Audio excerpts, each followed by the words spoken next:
Hey everybody, it's me, David Brown, with this week's Design and Dialogue. Good to be back sharing some tips with you guys. Today I want to talk about emotional intelligence. Specifically, I want to dive into 4 tips to help improve your emotional intelligence skill set. Now, emotional intelligence is really just an understanding or a level of being able to interact interpersonally with others. Really, it's what it talks about. Through empathy and these types of skill sets, it's about how we relate and how others relate back to us, which, as you can imagine, is important for anyone to understand. But as you become a manager and start to lead people or maybe lead bigger projects or business development, having a strong emotional intelligence becomes critical. So hopefully these 4 tips are going to be helpful as you start to develop a emotional intelligence skill set. Because a lot of people right now are being, not push is not the right word, but are moving into a managerial skill set that is probably one of the biggest gaps in the industry right now. So as these people that may not have managed before or managed a lot of folks are put into these leadership roles, having that emotional intelligence is going to be critical. So what are the 4 tips? The first one is know thyself, I guess is the best way to put it. Understand where you are. Be able to self-reflect. Be able to think about interactions that you've had. Could they have gone better? Could they have gone worse? What did I do? What did they say? And just take a moment, not in an obsessive way, but just take a moment to think about what you're doing, what you're saying, and how you're presenting yourself to the world. Number 2 is seek feedback always. And I think there's a caveat to that, which is feedback is not criticism, right? But if you're always looking for feedback, how did I do? How can I improve? What's my next step?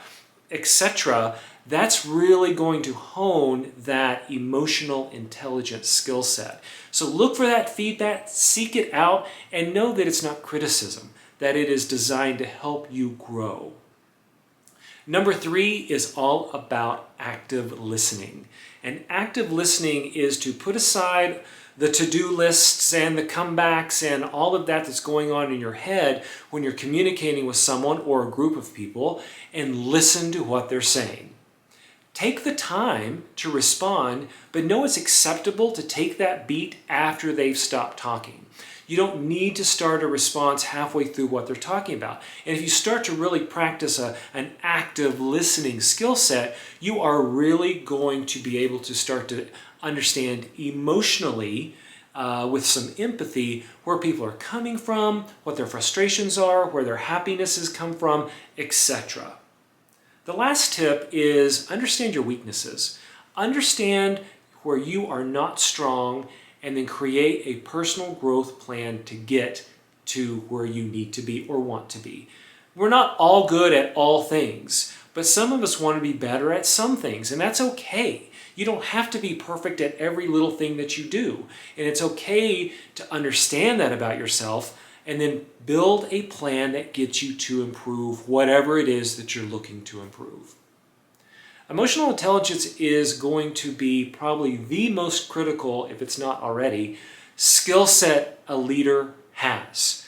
Much more than understanding budgets and scheduling and so on and so forth in performance reviews. A strong, emotionally intelligent leader is going to be one that is sought after and one that really helps firms, careers, whatever, exceed. So I hope these 4 tips are helpful. Take them to heart, and as always, if you've got questions or have other things that you feel help you with your emotional intelligence, like and share. If you want to talk these through at a more personal level, you can always email me. But regardless, I hope these are helpful to you. Again, like and share, and I will see you next Wednesday. Thanks, everybody. Bye.